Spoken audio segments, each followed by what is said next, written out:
ओम प्रकाश राजभर ने बना ली है अपनी एक खुद की सेना आरएसएस राष्ट्रीय सुहेल देव सेना। भारतीय सुहेल देव समाज पार्टी के राष्ट्रीय अध्यक्ष ओम प्रकाश राजभर ने अपनी एक खुद की सेना बनाई है, जो कि समाज में कमजोर वर्गों की सहायता और उत्थान के लिए बनाया गया है। ओम प्रकाश राजभर ने एक नई पहल की शुरुआत की है अपने समाज के वर्गों के लिए। तो आइए आपको सुनाते हैं ओम प्रकाश राजभर ने अपनी सेना को क्या उपदेश दिया है। देखिए, एक समय होता है नौकरी पाने का।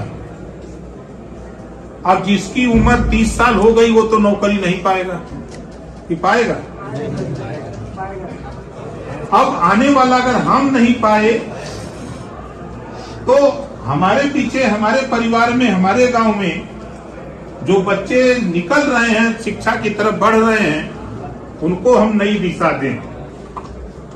वो क्या बनना चाहता है, बच्चे का लक्षण दिखता है। अभी अगर पूछा जाता है गांव में लोगों से, आप लोग भी ट्रायल करिएगा, छोटे छोटे बच्चों से जो प्राइमरी में, जूनियर में, हाई स्कूल में पढ़ रहे हैं, उनसे पूछिए कि आप क्या बनना चाहते हो, तो कहते हैं कि बाद में बताएंगे। ऐसा कहते हैं ना, वही वो फेल हो जाते हैं। हमको अगर इंजीनियर बनना है तो हमको इंजीनियर का सब्जेक्ट पढ़ना पड़ेगा।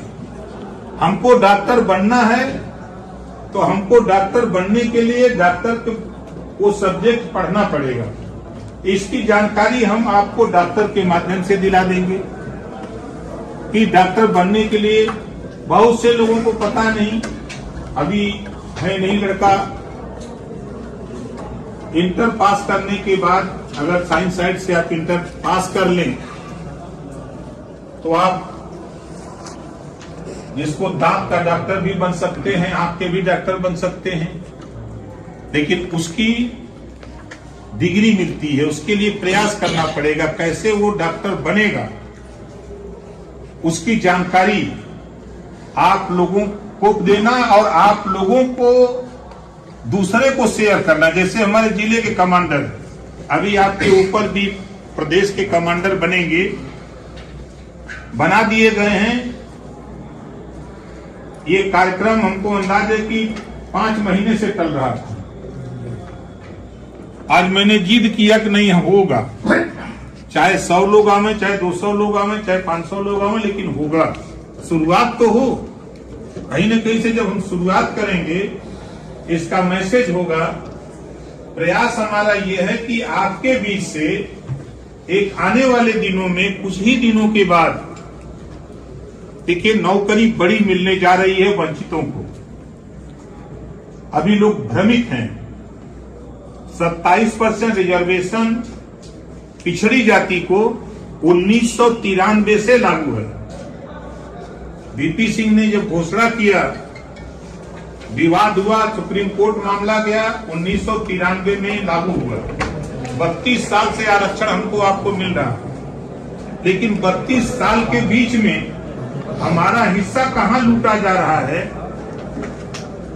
ये बात हमने यूपी से शुरू की और दिल्ली रोहिणी आयोग का गठन हो गया। 27% आरक्षण 3 भागों में बांट दिया गया है। लूटने वाला आपका हिस्सा 7%, जो थोड़ा बहुत हिस्सा पाए हैं उनको 9%, जो एकदम हिस्सा नहीं पाए हैं वो 11%। मतलब 100 दरोगा की भर्ती होगी तो सर्वाधिक पिछड़ा जो नहीं पाया उसको 11 दरोगा बनना है, जो थोड़ा बहुत पाया है उसको 9 दरोगा बनना है, जो हिस्सा लूटने वाला है उसका हिस्सा 7% है, वो अपना 7 बनेगा। मतलब 20% रिजर्वेशन हम वंचित शोषितों को दिल्ली से रोहिणी आयोग की रिपोर्ट लागू करा करके कुछ ही दिनों के बाद आपको भर्ती कराने की तैयारी हो रही है हमारी। और अभी से आप अगर सजग नहीं रहेंगे तो फिर हमारा प्रयास बेकार हो जाएगा। बेकार हो जाएगा, नहीं हो जाएगा? जैसे किसी को उम्मीद नहीं थी कि जातियों की गिनती होगी, लेकिन मैं 22 साल से कहता था, 23 साल पूरा हो गया, कि जातियों की गिनती होगी। आपने देखा कि दिल्ली से जातियों की गिनती की मुहर लग गई, कैबिनेट ने मुहर लगा दिया जातियों की गिनती। उसी तरह जिस दिन रोहिणी आयोग की रिपोर्ट लागू हो गई, उसी दिन से हर विभाग में 27% रिजर्वेशन बांट करके 7, 9, 11, 20% पिछड़ों को कह लीजिए, इनके बच्चे सिपाही बनेंगे, दरोगा बनेंगे, इंजीनियर बनेंगे, बाबू बनेंगे, चपरासी बनेंगे, हर क्षेत्रों में इनके लोग जाना शुरू कर देंगे।